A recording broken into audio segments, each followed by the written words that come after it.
I'm 23. Oh my God, you're a child. I have t-shirts older than you. Age gap relationships make us uncomfortable, but where exactly is the line? And can they ever be a good thing? Right now, these relationships are being explored a lot in culture, for good and for bad. It was incredible. Except for the whole him being married thing, I tried not to think about that. While the older man, younger woman relationship was long treated as normal, today we're bringing more skepticism and critique to that pairing. In stories like Impeachment and Sean Baker's Red Rocket, we see how the age gap can create a power imbalance where an older, often more powerful man takes advantage of the inexperience of the younger woman. Smoking hot, gorgeous, drop dead gorgeous, and get this, 17 years old. Legal as an eagle. Meanwhile, examples that go against social norms like an older woman with a younger man may be more surprising to us. I've always thought of you, and I mean this in the best possible way, as a stone-cold killer bitch. Who says you don't know how to flirt? And often painted in a more positive light, even if this itself can result in a different double standard, overlooking that this dynamic too can sometimes be exploitative. When age difference romances aren't tainted by power imbalances though, there's a sense that getting to know someone from a different generation, whether as a lover or a friend, can unlock understanding about ourselves and others. As L.P. Hartley's novel The Go-Between puts it, "The past is a foreign country.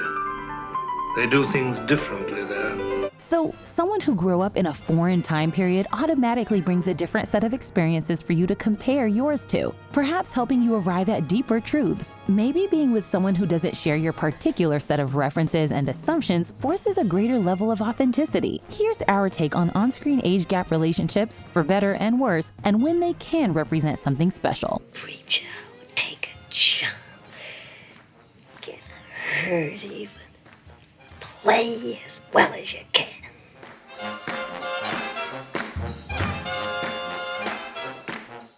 This is The Take on your favorite movie, shows, and pop culture. Before we go on, don't forget to subscribe. And let us know what you're watching. Your support means so much to us.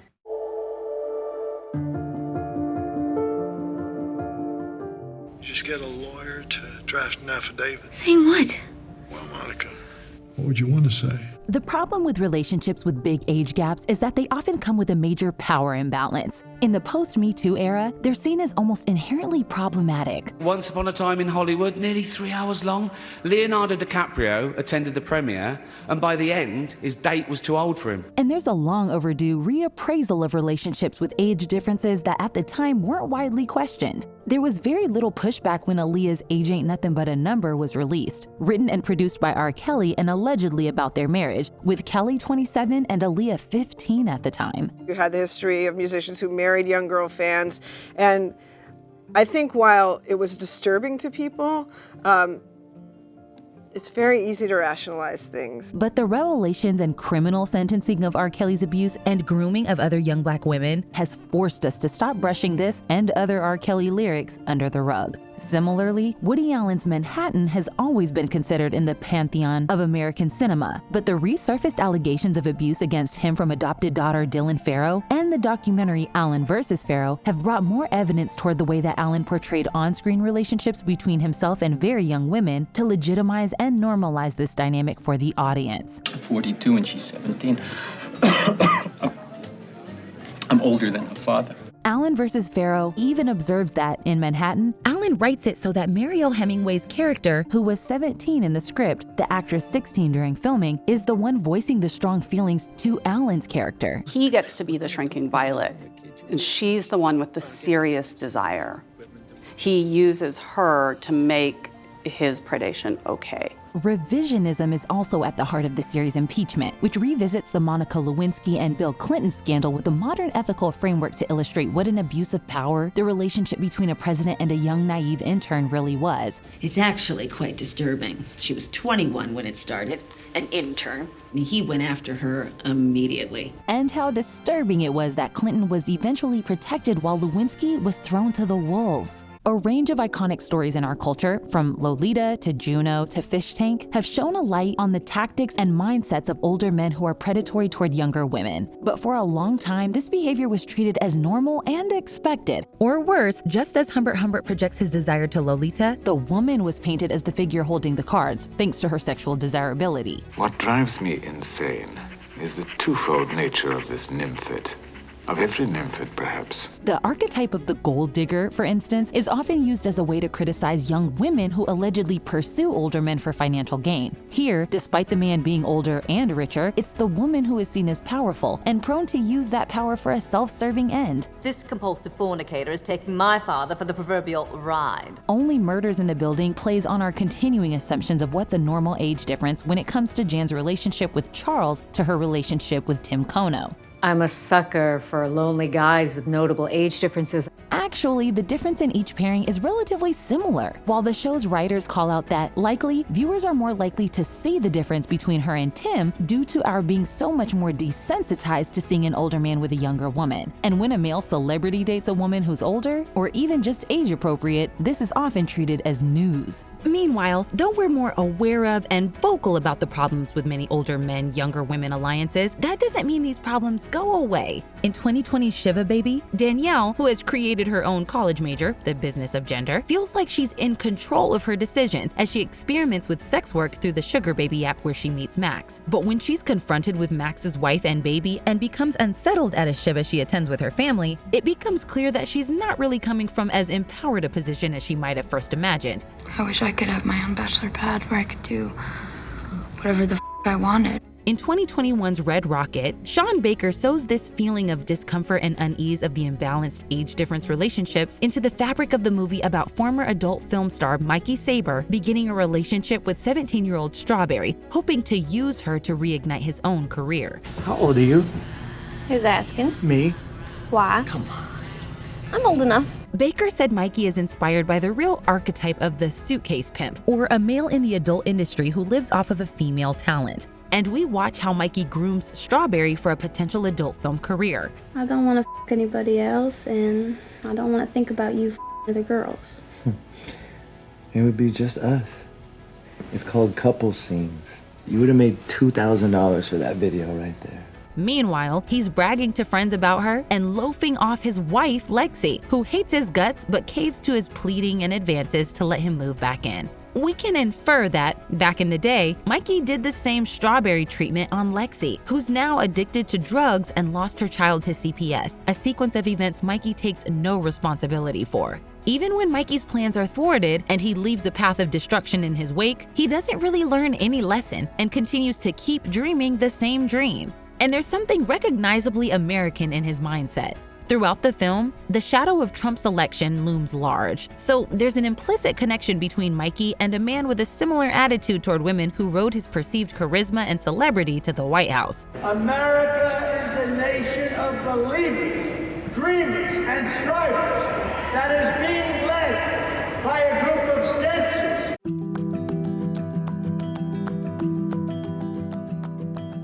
I hear he's got some 20-year-old Twinkie in the city. I'm a Twinkie. Really? I'm a hero. Meanwhile, there's a double standard at play when it comes to relationships between older women and younger men. Your physical relationship with the defendant lasted how long? 5 glorious weeks, ma'am. Songs like Fountains of Wayne's Stacy's Mom and Busted's What I Go to School For, the 2015 Pete Davidson teacher trial SNL sketch, and the character of Stifler's mom in the American Pie franchise, herself a spinoff on Mrs. Robinson, eroticized this relationship. Single mom? Aged 18 years. The way I like it. Bringing out the way that sleeping with an older woman can be a badge of honor for a younger man. Similarly, in Cougar Town, the idea of an older woman dating younger men is depicted through a quasi-feminist lens, as a reaction to the more culturally accepted notion of the man going through a midlife crisis who decides to start dating younger women. Your wife moves out a week ago, and you're already sexing up sorority girls, but nobody cares, because when a 40-year-old guy gets divorced, all your friends are like, oh, way to go, Tiger. The older woman is still often depicted as having the power, but that power is viewed as sexy and not predatory. I didn't even mean to be such a hard ass just now. You can totally wait until I'm gone to put your gown back on. Take off your pants.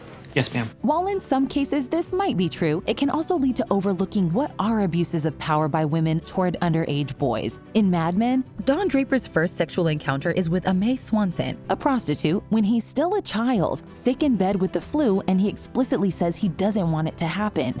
Do you want to know what all the fuss is about? No. But despite it clearly being non-consensual, and the series eventually implying it caused a lot of lasting damage in Don's psychology and later relationships, the encounter was viewed as another example of this eroticized older woman, younger man relationship. In the Wall Street Journal, Ame is described as guiding Dick through his first sexual experience. And writing in The Guardian, Paul McInnes said, Ame knew what young Dick really wanted and was prepared to do what was necessary to give it to him. Arguably the most famous older woman, younger man relationship, Mrs. Robinson's seduction of Benjamin Braddock in The Graduate, is remembered in our culture in a lighthearted, joking manner. But there are actually a lot of dark undertones in Benjamin's initial discomfort with her advances. I want you to know that I'm available to you, and if you won't sleep with me this time... Oh my Christ. The depression and confusion he's going through, and the eventual fallout of their affair as he falls for her daughter. Today, our discourse is focusing more on how this kind of transgression can happen with dynamics of any gender. Fosse Verdon spends time exploring how Bob Fosse's early sexual experiences as an underage boy left him with complicated sexual hangups, which then fueled his own pathological womanizing. While Licorice Pizza's relationship between 25-year-old Alana and 15-year-old Gary is presented in a sweet, positive light, some people criticized Alana for grooming Gary. And in The French Dispatch, Frances McDormand's character is directly insulted for sleeping with Timothée Chalamet's much younger political activist. Je pense que vous êtes amoureuse de Zeffirelli. C'est déplacé. Ou pour le reste vulgaire, vous êtes une vieille fille.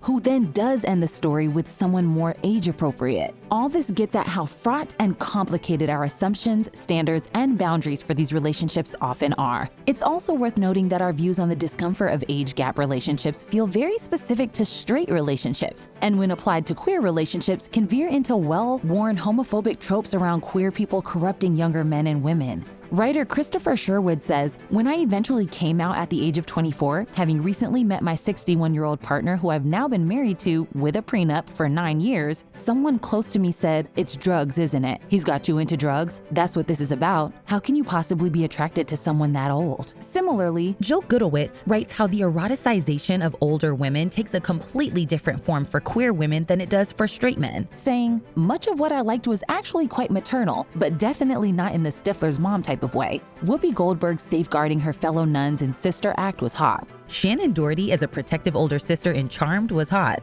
Miss Honey adopting a child and creating the blueprint for cottagecore living in Matilda was hot. Should we go inside and have tea and cookies? In truth, age gap relationships are far more common in queer relationships, with a study from Facebook in 2021 revealing that the average absolute age difference between same-sex partners is larger than in heterosexual relationships. These contradictions in how we view age gap relationships reveal that maybe what makes us uncomfortable is less to do with age than we think.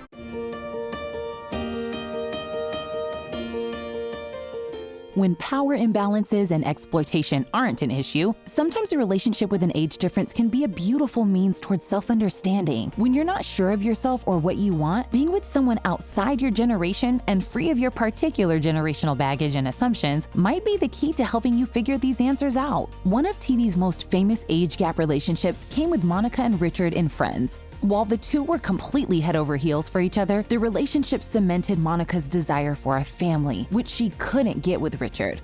I want to have a baby, but I don't want to have one with someone who doesn't really want to have one. A problem of timing in terms of starting a family that's a recurring problem in age gap relationships. You want a baby, and he is in no position to give you that. Even though the breakup was painful, it allowed Monica to clarify what she wanted out of her life and pursue that. This mutual understanding is at the core of the romance between Gary and Alana in Licorice Pizza. Alana is turning 25 and going through something of a quarter-life crisis, while Gary is 15 and maybe trying too hard to be an adult, while he should just be a kid. My mom works for me. Oh, of course she does. Yes, she does, That in my makes public sense. relations company. In your public relations company? While their flirtation is pretty chaste for the most part, they each find an ease and comfort with each other. Alana validates Gary's more harebrained schemes, while Gary takes the pressure of growing up away from Alana. There's a sense that neither is fully formed, but their relationship allows them to flourish and not worry too much about the messiness of where they're at. Sometimes this greater understanding comes at a time when characters aren't being understood by the people who should understand them. In Harold and Maude, angsty and suicidal Harold is misunderstood by his family from the start. His concerns are given no weight by anyone. I suppose you think this is very funny, Harold. But he finds real connection and love through his relationship with Maude, who we find out too is reflecting on her own mortality. The love for life that Harold eventually finds at the start of his adult life comes specifically from the fact that Maude is at the end of hers, and knowing what she's about to leave behind. Their age gap may be taboo, but it's crucial to Harold's emotional journey. I love you. Go and love some more. In Ozark 2, no one can understand or respect the 40 or 50-year age difference relationship that forms between Wyatt and Darlene, but their behavior together is full of loving respect and honesty, of a kind which really doesn't characterize most of the interactions we see on the show. Did you mean what you said? Am I a good mother? Yeah. Yeah, every word.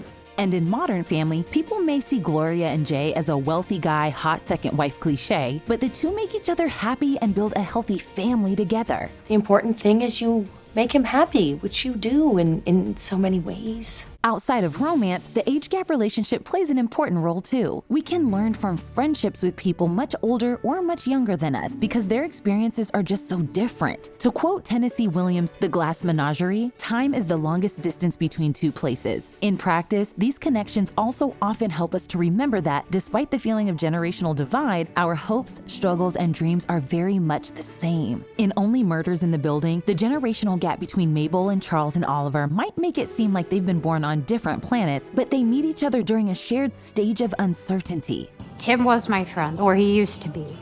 And I think that's why I'm so obsessed with solving this murder. They have a united sense of purpose, and their differences, rather than leading to moments of disconnection, bring them closer and add color to each other's lives. I taught him how to use Postmates, and he taught me how to do this. In the end, the age gap helps the group achieve a sense of wholeness from coming together. There were parts of myself that were dead that they brought back to life.